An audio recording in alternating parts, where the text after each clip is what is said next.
সাহেব মোস্তাফিজ, আপনার কাছে আরেকবার আসি এবং বারবার যেটি আবুল হাসান রুবেল ভাই বলবার চেষ্টা করছিলেন যে তাদের যে প্রত্যাশা এবং একই সমান্তরালে আপনারা চলার পরে বা দুই পক্ষই তারপরে আপনাদের যে বিচ্যুতি হিসাবে উনি বলছিলেন, মানে উনি খুব এক ধরনের হতাশা আছে যে নতুন পথে নতুনদের যে যাত্রা হওয়ার কথা ছিল এবং উনি সরাসরি না বললেও গণমাধ্যমে এই আলোচনাও কিন্তু আছে যে দিন শেষে আসলে এনসিপি কি শিবিরের জামাতের মধ্যে বিলীন হয়ে যাবে কিনা, এই আলোচনাও কিন্তু আছে। না দেখেন, এটা অলরেডি 10-15 দিন যতদিনই সময় গিয়েছে আমরা কিন্তু দেখতে পাচ্ছি যে বিরোধী দলীয় জায়গা থেকে কারা আসলে কীরকম কথাবার্তা বলছে, ভূমিকা রাখছে। সেখানে আমি দেখছি এনসিপি কিন্তু তাদের স্বকীয় রাজনীতির দ্বারাই আসলে কাজ করছে। এরকম না যে বাংলাদেশ জামাত ইসলামী বা 11টি যে আমাদের দলের ঐক্যজোট হয়েছে তাদের একরকম চিন্তা থেকে আমাদের যেটা মনে হচ্ছে যে জনগণের জন্য কথা বলা দরকার, সেটা নিয়ে আমরা কথা বলছি, প্রতিবাদ করছি।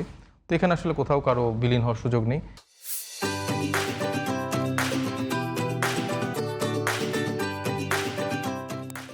ভাই একটা ইস্যু যেটা অ্যাড্রেস করলেন যে ইফতার রিলেটেড ব্যাপারটা, এটা একটা মানে কমিউনিকেশনাল গ্যাপের জায়গা থেকে আমার মনে হয় যেটা হয়েছে। আর যদি আমি ধরেও নিই ইন্টেনশনালি এরকম কিছু করছে, এখন দেখেন আমার রাজনীতি আমার করতে হবে। এখন সবাই আমার প্রতিদ্বন্দ্বী, আমার জোটেরও যারা আছে, আমার বিরোধী যারা আছে, সবাই আমার প্রতিদ্বন্দ্বী। সো আমার রাজনীতি আমারই করতে হবে, আমার মানুষের কাছে অ্যাকসেপ্টেন্সটা আমারই বাড়াইতে হবে।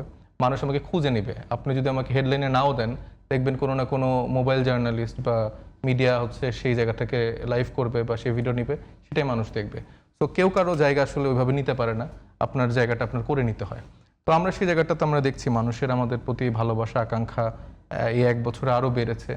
মানুষ আমাদেরকে যেভাবে চায়, তারা আসলে সবাই অনেক বেশি আপসেট ছিল যে কেন আপনারা 300 আসনে করেন নাই বা এই সিদ্ধান্তের জায়গা থেকে।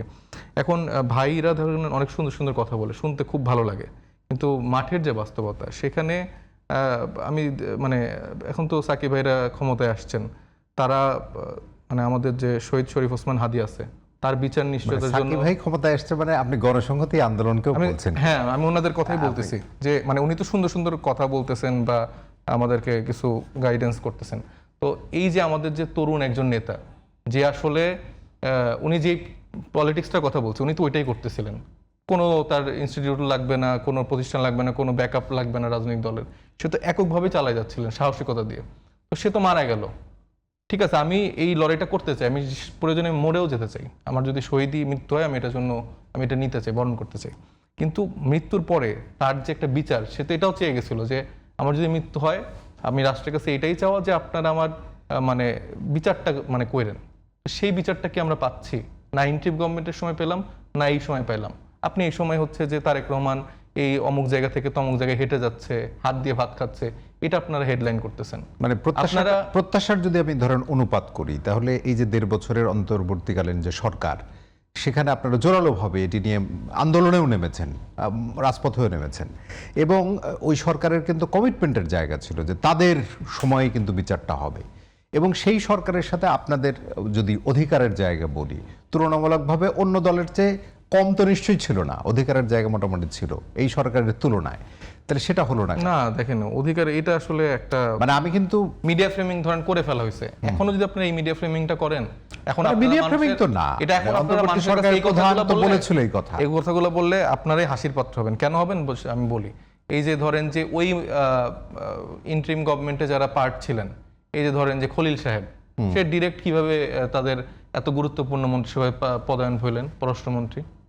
আপনি তো এটা তো মানেন যে তাকে ঘিরে বিএনপির এমন কোনো নেতা নেই, সালাউদ্দিন সাহেব থেকে শুরু করে প্রত্যেকে তার ব্যাপারে বলছে সে এজেন্ট, সে বাংলাদেশকে বিক্রি করে দিচ্ছে, এইটা ওইটা এরকম কথা বলছে না, তো অন রেকর্ড বলছে। সে তো তার বিএনপির রাজনীতি করে না, তাহলে কি এমন কারিশমা করলো যে তাকে তার পররাষ্ট্র মন্ত্রণালয়ের দায়িত্ব দিল?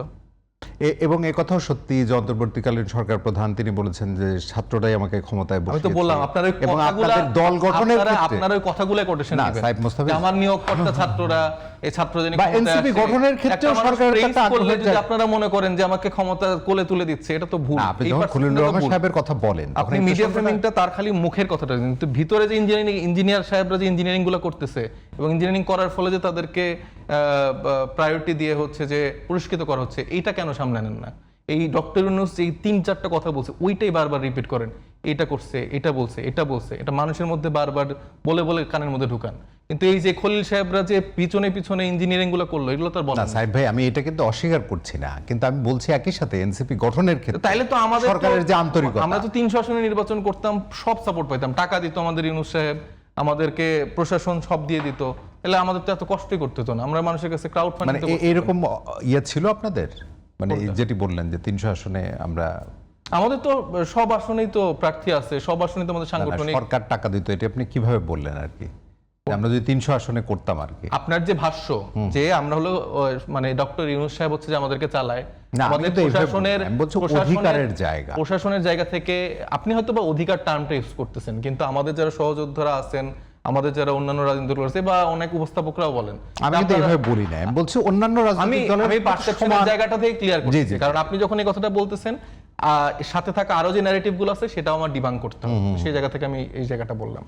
তো মানুষের ধারণা হয়ে থাকে যে আল্লাহ এরা তো এই ডক্টর ইউনূস সাহেবেরই চালায়, এরই দল, এরকম অনেক রকম ন্যারেটিভ থাকে। কিন্তু বিএনপি যে এখানে সর্বাধিকভাবে লাভবান হয়েছে, এবং বিএনপিতে এই উপদেষ্টা মণ্ডলী থাকা একাধিক নেতা আছে যারা হচ্ছে যে সরাসরি বিএনপিকে নানাভাবে সার্ভ করছে, এবং সেটার জন্য তারা এখন হয়তো লাভবান হচ্ছে। একজন তো সরাসরি লাভবান হয়েছেই, সামনে দেখবেন আরো কয়েকজন লাভবান হবে। এই লিস্টের তালিকাও তো আমরা বলছিলাম যে অমুক অমুকে আছেন, তারা হচ্ছে বিএনপি পন্থী, বিএনপিকে সার্ভ করে যাচ্ছে। এই মির্জা ফখরুল ইসলাম আলমগীরের বন্ধু এই বান্ধব যারা অভিযোগ আছেন, তো উল্টো পাশেও ছিল না, মানে হ্যাঁ, তো সেই আসিফ মাহমুদ, সজীব ভুইয়া, মাহফুজ আলম, সেটা তো ক্ষমতা থেকে নেমে গেলেন, মানে যেটা নিয়ে তারা বিতর্ক করার মানে চেষ্টা নেমে করলেন। যাওয়ার আগে অনেক বিতর্ক তো হয়েছে আসলে, তাই না? বরাদ্দের জায়গা অনেক খবরই তো ছিল আসলে, মানে সেগুলোও তো গতানুগতিক রাজনীতির মতোই ছিল। বরাদ্দের জায়গা ধরেন যে, মানে আমার কথা হচ্ছে যে কোন একটা জায়গায় বরাদ্দ পেলো, সেটা নিয়ে কোশ্চেন থাকতে পারে, যদি ভুল হয় সেটা নিয়ে আপনারা সমালোচনা করেন, কিন্তু ওই যে 1000 কোটি টাকা পাচার করছে, দুর্নীতি করছে, এগুলো যে একবার করে মানে অভিযোগগুলো তুলে ফেলা হয়, এগুলো প্রমাণ কেন করেন না? আপনারা যখন অভিযোগ আকারে বলেন, ফটোকার্ডটা যখন বের হয়, এটা তো অনেক বেশি সার্কুলেটেড হয়ে যায়। তা আমি তো দেখি যে তার কাছে আসলে ওরকম কোনো টাকাই নেই।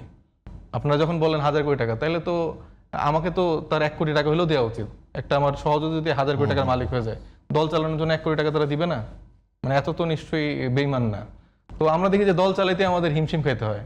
ভাইরাও কিন্তু জানে, আমাদের অফিস ভাড়া থেকে শুরু করে এরকম অনেক কিছু, তো অনেক ক্রাইসিস অনেক সময় আমরা পার করছি।